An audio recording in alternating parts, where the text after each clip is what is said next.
O Grande Conflito. Capítulo 24.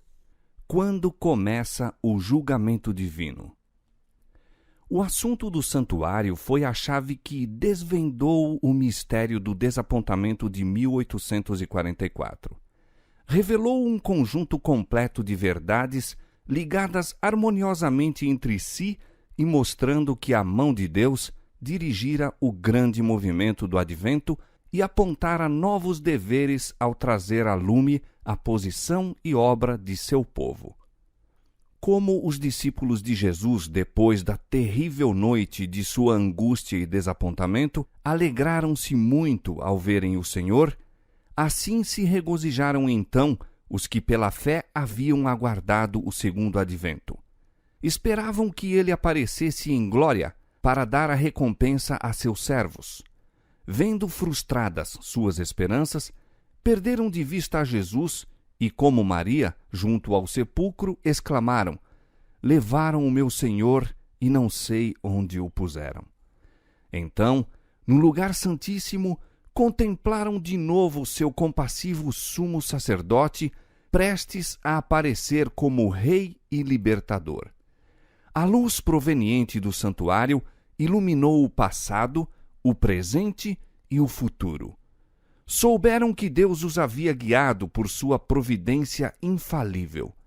Se bem que, como aconteceu aos primeiros discípulos, não compreendessem a mensagem por eles mesmos comunicada, era esta, no entanto, correta a todos os respeitos. Proclamando-a, tinham cumprido o propósito de Deus e seu trabalho não havia sido em vão no Senhor. De novo gerados para uma viva esperança, regozijavam-se com gozo inefável e glorioso. Tanto a profecia de Daniel, capítulo 8, verso 14, até 2.300 tardes e manhãs e o santuário será purificado, como a mensagem do primeiro anjo, temei a Deus e dá-lhe glória, porque vinda é a hora do seu juízo, indicavam o ministério de Cristo no lugar santíssimo, o juízo investigativo e não a vinda de Cristo para resgatar o seu povo e destruir os ímpios. O engano fora, não na contagem dos períodos proféticos, mas no acontecimento a ocorrer no fim dos 2.300 dias. Por este erro, os crentes sofreram desapontamento. Entretanto, cumprira-se tudo o que estava predito pela profecia e que podiam eles com autoridade bíblica esperar. Ao mesmo tempo em que lamentavam a derrocada de suas esperanças, transcorrera o acontecimento que fora predito pela mensagem e que deveria cumprir-se antes que o Senhor aparecesse para recompensar a seus servos. Cristo aparecera não à terra, como esperavam, mas conforme fora prefigurado tipicamente, ao lugar santíssimo do templo de Deus, no céu. É ele representado pelo profeta Daniel como estando a vir, nesse tempo, ao ancião de dias. Eu estava olhando nas minhas visões da noite, e eis que vinha nas nuvens do céu um como o Filho do Homem, e dirigiu-se não à terra, mas ao ancião de dias, e o fizeram chegar até ele. Daniel capítulo 7, verso 13. Esta vinda é também predita pelo profeta Malaquias. De repente virá ao seu templo o Senhor, a quem vós buscais, o anjo do concerto, a quem vós desejais. Eis que vem, diz o Senhor dos Exércitos. Malaquias capítulo 3, verso 1. A vinda do Senhor a seu templo foi súbita, inesperada para seu povo. Não o buscaram ali. Esperavam que viesse à terra, como labareda de fogo, tomando vingança dos que não conhecem a Deus e dos que não obedecem ao Evangelho. 2 Tessalonicenses, capítulo 1, verso 8. O povo, porém, ainda não estava preparado para encontrar com o Senhor. Ser-lhes-ia proporcionada luz, dirigindo-lhes a mente ao templo de Deus no céu. E, ao seguirem eles, pela fé, ao sumo sacerdote, em seu ministério ali, novos deveres seriam revelados. Outra mensagem de advertência e instrução deveria dar-se à Igreja. Quando ela se houver realizado, os seguidores de Cristo estarão prontos para o seu aparecimento. E a oferta de Judá e de Jerusalém será suave ao Senhor, como nos dias antigos e como nos primeiros anos. Malaquias capítulo 3, verso 4. Então, a igreja que nosso Senhor deve receber para si, a sua vinda, será a igreja gloriosa, sem mácula, sem ruga, nem coisa semelhante. Efésios capítulo 5, verso 27. Então ela aparecerá como a alva do dia, formosa como a lua, brilhante como o sol, formidável como um exército com bandeiras. Cantares de Salomão, capítulo 6, verso 10. Diz o profeta: quem suportará o dia da sua vinda? E quem subsistirá quando ele aparecer? Porque ele será como o fogo do ourives e como o sabão dos lavandeiros. E assentar-se-á, afinando e purificando a prata. E purificará os filhos de Levi, e os afinará como ouro e como prata. Então ao Senhor trarão ofertas em justiça.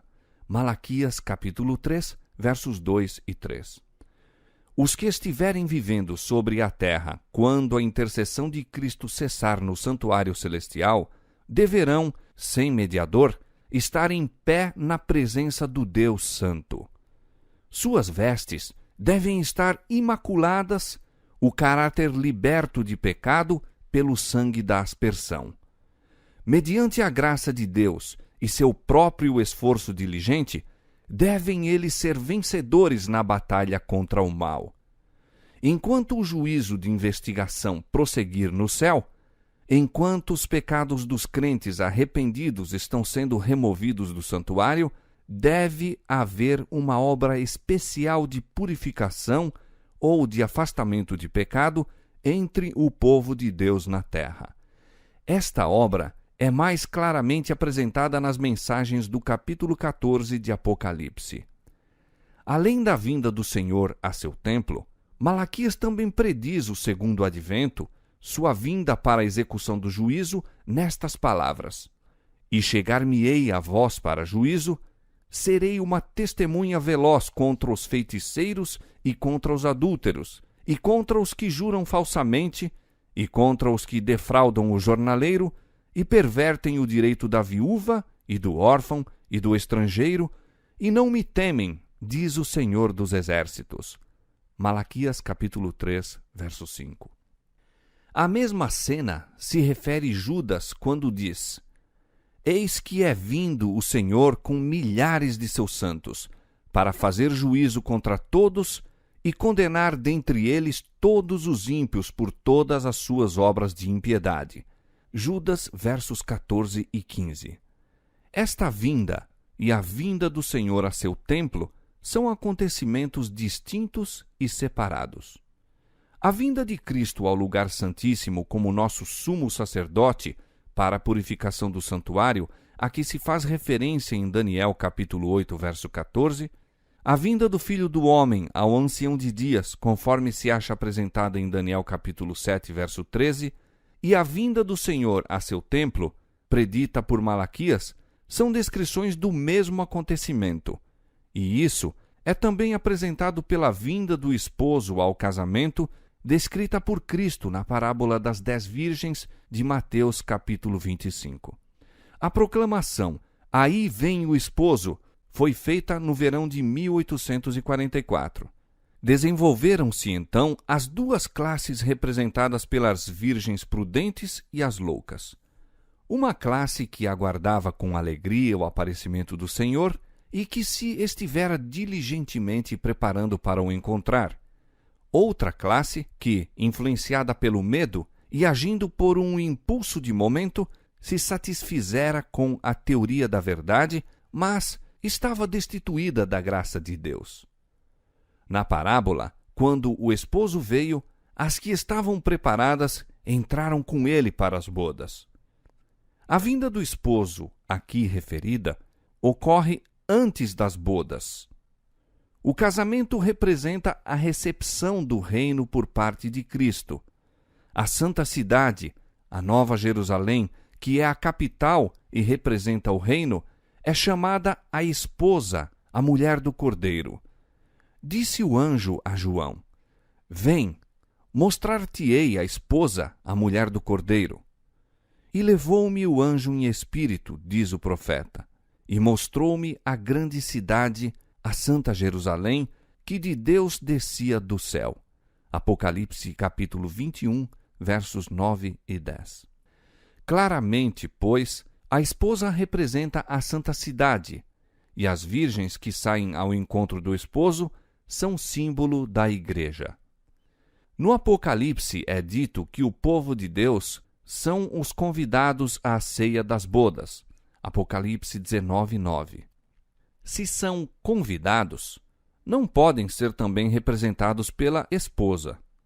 Cristo, conforme foi declarado pelo profeta Daniel, receberá do ancião de dias, no céu, o domínio e a honra e o reino.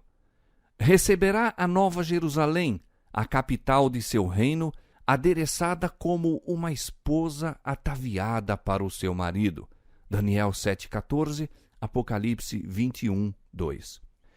Tendo recebido o reino, ele virá em glória como Rei dos reis e Senhor dos senhores, para a redenção de seu povo, que deve assentar-se com Abraão, Isaque e Jacó à sua mesa em seu reino, a fim de participar da ceia das bodas do Cordeiro.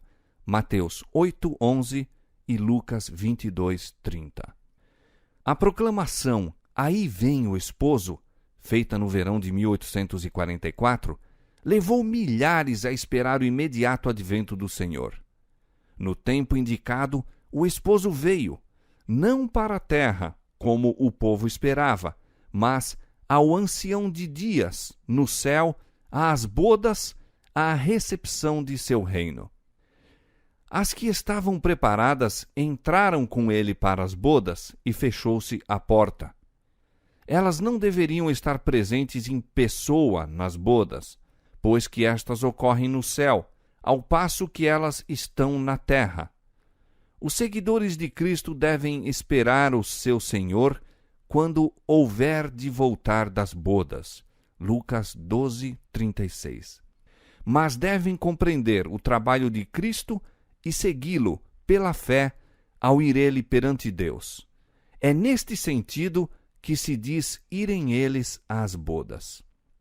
Na parábola, as que tinham óleo em seus vasos com as lâmpadas foram as que entraram para as bodas. Os que, com conhecimento da verdade pelas Escrituras, tinham também o Espírito e graça de Deus, e que, na noite de sua amarga prova, esperavam pacientemente, examinando a Bíblia a fim de obterem mais clara luz, esses viram a verdade relativa ao santuário celestial e a mudança no ministério do Salvador e, pela fé, o acompanharam em sua obra naquele santuário. Todos os que, mediante o testemunho das Escrituras, aceitam as mesmas verdades, seguindo a Cristo pela fé, ao entrar ele à presença de Deus para efetuar a última obra de mediação e para, no final dela, receber o seu reino, todos esses são representados como estando a ir às bodas. A mesma figura do casamento é apresentada na parábola do capítulo 22 de Mateus, onde claramente se representa o juízo de investigação como ocorrendo antes das bodas. Previamente às bodas, vem o rei para ver os convidados a fim de verificar se todos têm trajes nupciais, vestes imaculadas do caráter lavado e embranquecido no sangue do Cordeiro. Mateus 22:11 e Apocalipse 7:14. O que é encontrado em falta é lançado fora, mas todos os que, sendo examinados, se verificar terem vestes nupciais, são aceitos por Deus e considerados dignos de participar de seu reino e assentar-se em seu trono. Esta obra de exame do caráter, para determinar quem está preparado para o reino de Deus, é a do juízo de investigação, obra final do santuário do céu. Quando a obra de investigação se encerrar, examinados e decididos os casos dos que em todos os séculos professaram ser seguidores de Cristo, então, e somente então, se encerrará o tempo da graça, fechando-se a porta para a misericórdia. Assim, esta breve sentença: as que estavam preparadas entraram com ele para as bodas e fechou-se a porta, nos conduz, através do ministério final do Salvador, ao tempo em que se completará a grande obra para a salvação do homem. No cerimonial do santuário terrestre, que, conforme vimos, é uma figura do serviço no santuário celestial, quando o sumo sacerdote, no dia da expiação, entrava no lugar santíssimo, cessava o ministério no primeiro compartimento. Deus ordenara: e nenhum homem estará na tenda da congregação quando ele entrar a fazer propiciação no santuário, até que ele saia. Levítico capítulo 16, verso 17. Assim, quando Cristo entrou no lugar santíssimo para efetuar a obra final da expiação, terminou seu ministério no primeiro compartimento. Mas, quando o ministério no primeiro compartimento terminou, iniciou-se o do segundo compartimento. Quando, no cerimonial típico, o sumo sacerdote deixava o lugar santo no dia da expiação, entrava perante Deus para apresentar o sangue da oferta pelo pecado em favor de todos os israelitas que verdadeiramente se arrependiam de suas transgressões. Assim, Cristo apenas completara uma parte de sua obra como nosso intercessor para iniciar outra, e ainda pleiteia com seu sangue perante o Pai em favor dos pecadores. Este assunto não foi entendido pelos adventistas em 1844. Depois de passado o tempo em que era esperado nosso Salvador, acreditavam eles ainda estar próxima sua vinda. Mantinham a opinião de haverem chegado a uma crise importante e de que cessara a obra de Cristo como intercessor do homem perante Deus. Parecia-lhes ser ensinado na Escritura Sagrada que o tempo de graça do homem terminaria um pouco antes da própria vinda do Senhor nas nuvens do céu. Isto parecia evidenciar-se das passagens que indicavam o tempo em que os homens hão de procurar, bater e clamar à porta da graça, mas esta não se abrirá. E surgiu entre eles a questão de saber se a data em que haviam aguardado a vinda de Cristo não marcaria, porventura, o começo deste período que deveria preceder imediatamente a sua vinda.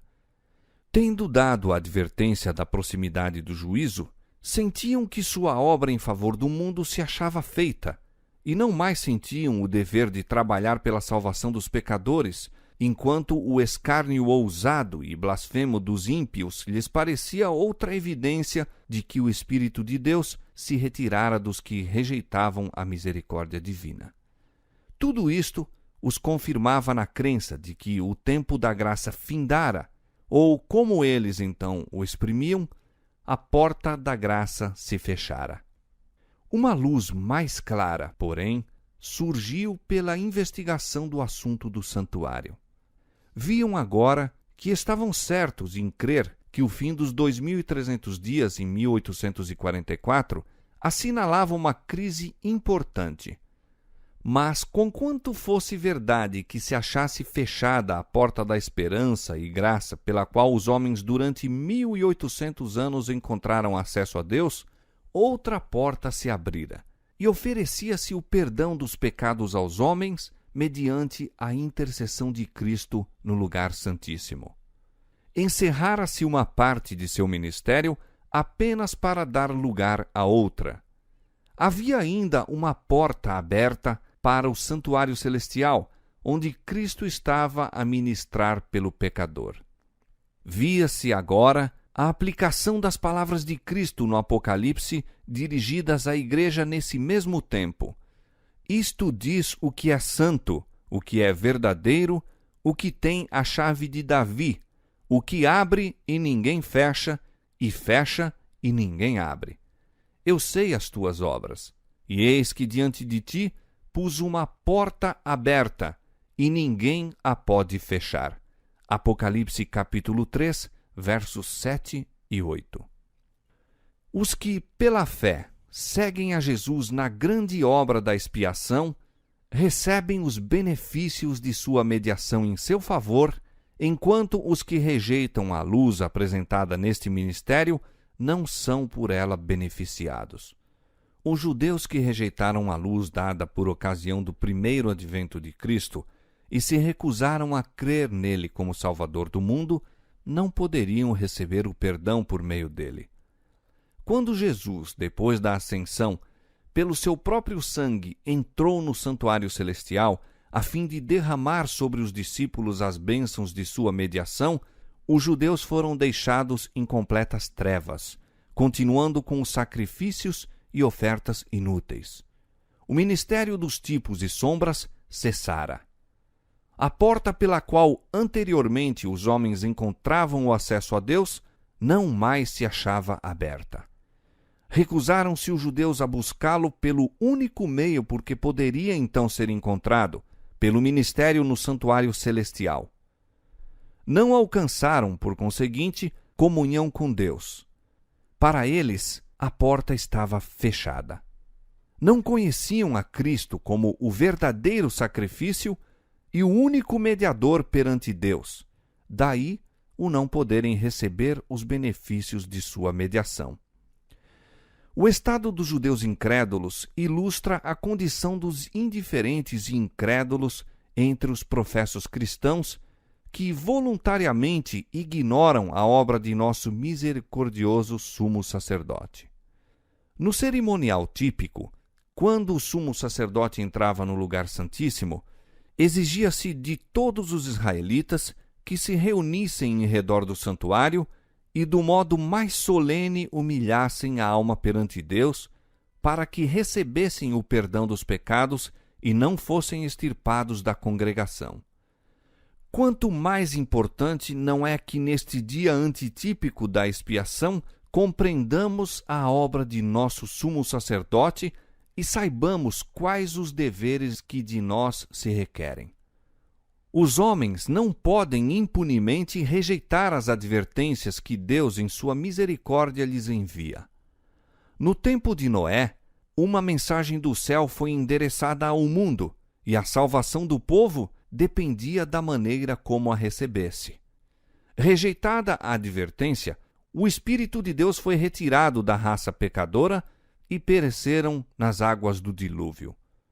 Nos dias de Abraão, a misericórdia cessou de contender com os culposos habitantes de Sodoma, e todos, com exceção de Ló, a esposa e 2 filhas, foram consumidos pelo fogo enviado do céu.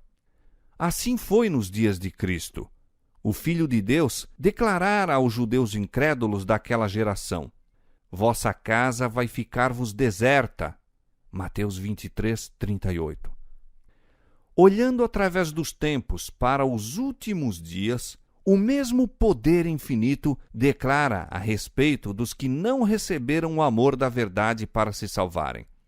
Por isso, Deus lhes enviará a operação do erro para que creiam a mentira, para que sejam julgados todos os que não creram a verdade, antes tiveram prazer na iniquidade.